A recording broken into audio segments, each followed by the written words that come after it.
Hoy vengo con una pregunta incómoda, porque todo el mundo dice Judas traidor, Judas vendido, Judas el malo, pero cuando uno lee el texto completo, la cosa no se ve tan simple. Ay, no, otra vez con tus teorías raras. No, no, déjalo hablar. A mí también me interesa cuando alguien por fin lee antes de gritar. Mira, Jesús ya había dicho que uno de ellos era diablo mucho antes del beso. En Juan 6:70 a 71 básicamente señala a Judas desde temprano. O sea, el libreto ya venía con personaje marcado. Bueno, pero eso no quita que Judas eligiera traicionar.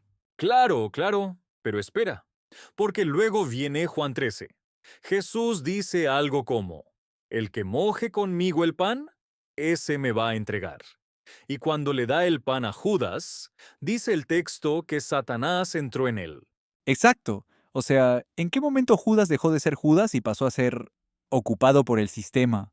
Pero sigue siendo Judas el que sale.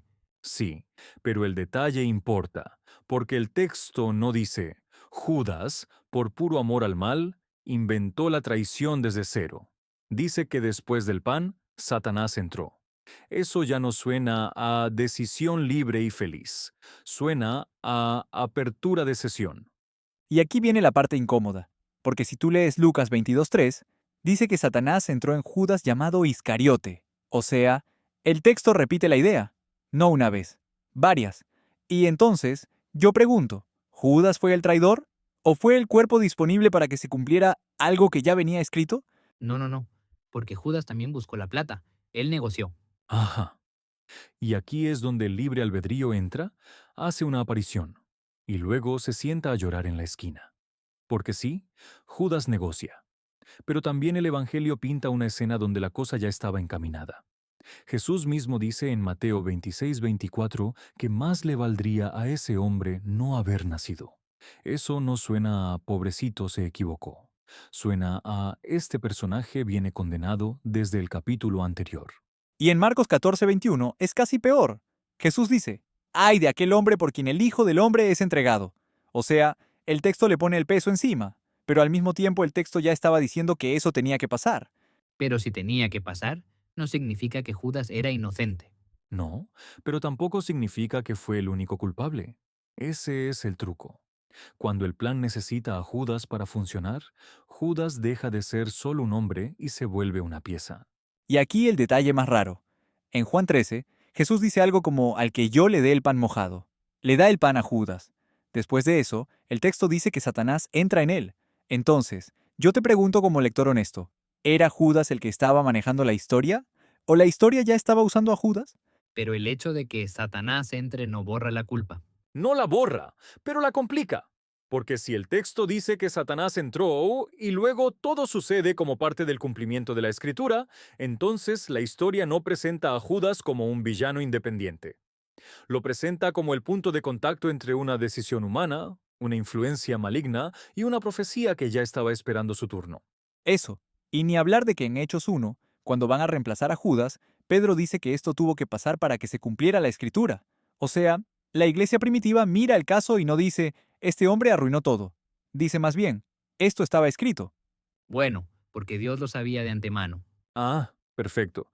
Entonces ya no estamos hablando de sorpresa, estamos hablando de ejecución de guión.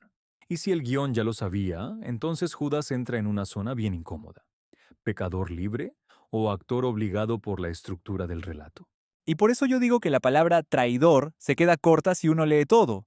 Porque traidor suena hasta a alguien que rompe una confianza por iniciativa propia.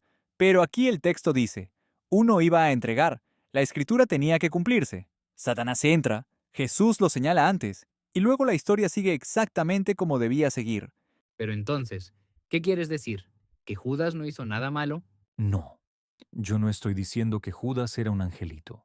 Estoy diciendo algo peor para tu argumento, que el texto no te deja cargarle toda la culpa como si fuera un villano de caricatura, porque el mismo texto lo mete en una mezcla de destino, profecía, influencia espiritual y necesidad narrativa.